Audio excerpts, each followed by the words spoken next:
फिलिस्तीन के West Bank के इस अस्पताल के बाहर एक के बाद एक एम्बुलेंस फ्लैश लाइट जलाकर पहुंचती है।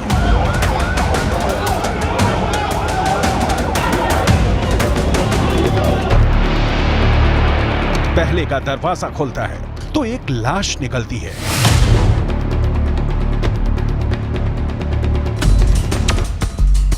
इसके बाद दूसरी एम्बुलेंस, उसका दरवाजा खुलता है तो दो लाश निकाली जाती है।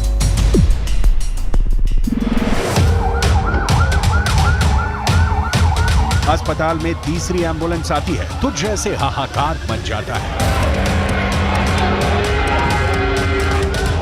ये एम्बुलेंस एक नहीं, दो नहीं, बल्कि तीन लाशें लेकर अस्पताल पहुंची है।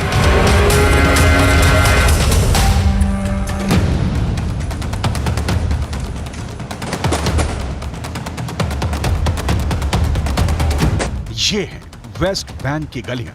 यहां इस वक्त युद्ध के हालात हैं। ये वेस्ट बैंक के जेनिन का इलाका है।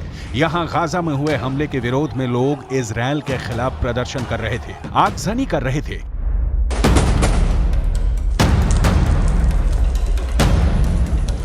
तभी अचानक वहां इजरायल की सेना की गाड़ी आ जाती है, गोलियों की आवाज सुनाई देती है और लोग इधर उधर भागने लगते हैं।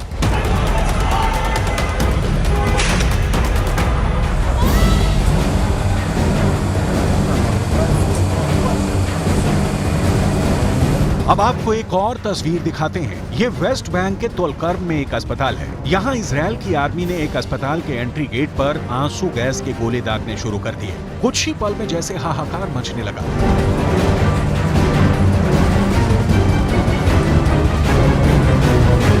अस्पताल के आसपास में धुआं उड़ने लगा, अफरा तफरी मच गई। लोगों को लगा कि गाजा के बाद अब वेस्ट बैंक पर भी इजरायल की सेना ने हमला कर दिया है।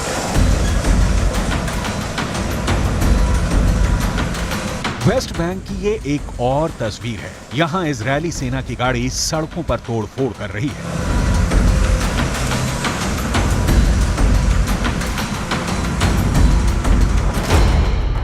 ऐसे में ये सवाल उठ रहा है कि क्या इजरायल अब वेस्ट बैंक को दूसरा गाजा बनाना चाहता है? वेस्ट बैंक फिलिस्तीन का वो हिस्सा है जो गाजा से करीब 20 गुना बड़ा है और यहाँ करीब 30 लाख लोग रहते हैं जो फिलिस्तीनी हैं। यहीं से इजरायल को अब 7 अक्टूबर जैसे हमले का खतरा सता रहा है।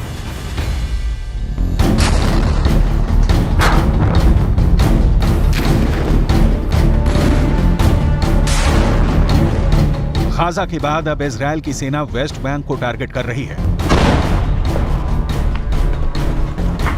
गाजा के हजारों लोगों की मौत के बाद अब वेस्ट बैंक में बहुत गुस्सा है। ये भी फिलिस्तीन का हिस्सा है और यहाँ लगातार प्रदर्शन हो रहे हैं। वेस्ट बैंक के लोगों की आवाज को दबाने की कोशिश हो रही है। फिलिस्तीन के स्वास्थ्य विभाग के मुताबिक 7 अक्टूबर को हुए हमले के बाद से ही वेस्ट बैंक में कम से कम 178 फिलिस्तीनियों की मौत हो चुकी है। इसमें कई इजरायली सेटलर्स की हिंसा में मारे गए, जबकि कई इजरायल की सेना की कार्रवाई का शिकार बने। इनमें 6 लोग तुलकर्म शहर में मारे गए, जबकि जेनिन में 15 लोगों की मौत हो चुकी है।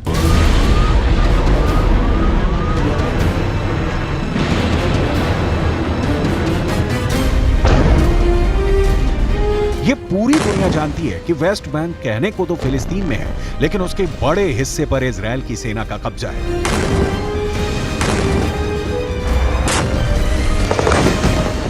हमास के साथ युद्ध में इजरायल अपनी रणनीति हर दिन बदल रहा है। इजरायल धीरे धीरे अपने लोगों को वेस्ट बैंक में बसाना उसने शुरू कर दिया ताकि वो फिलिस्तीनियों को कंट्रोल कर सके और उनके इलाके वेस्ट बैंक और इजरायल के बीच बफर जोन के रूप में भी काम करें। वेस्ट बैंक और पूर्वी यरूशलेम में इजरायल के करीब 7 लाख सेटलर्स रहते हैं। मतलब कि इजरायल की 10% आबादी वेस्ट बैंक है या कहें कि फिलिस्तीन में ही रहती है।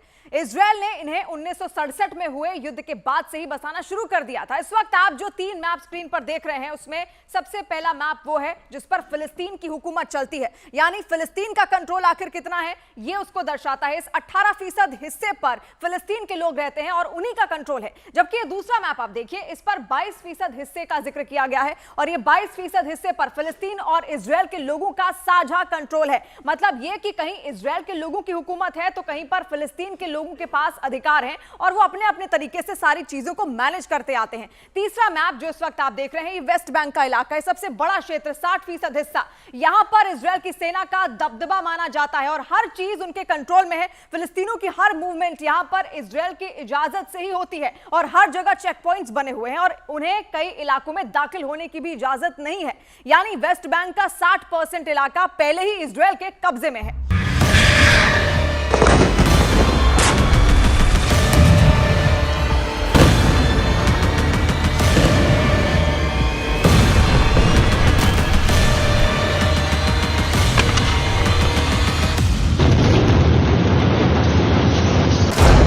गाजा में इजरायल के विमान तबाही मचा रहे हैं, हजारों टन बम गिरा रहे हैं। इजरायली हमले के बाद गाजा खंडहर में तब्दील हो चुका है। आज पूरी दुनिया में इस युद्ध की चर्चा हो रही है। युद्ध को लेकर दुनिया दो धड़ों में बंट गई है। एक धड़ा वो है जो इजरायल की इस कार्रवाई को सही ठहरा रहा है, तो दूसरा वो जो इसे फिलिस्तीनियों पर जुल्म बता रहा है। लेकिन गाजा के साथ ही इजरायल वेस्ट बैंक पर आहिस्ता आहिस्ता आगे बढ़ रहा है। वेस्ट बैंक में इजरायल के ड्रोन से मिसाइल हमले किए जा रहे हैं।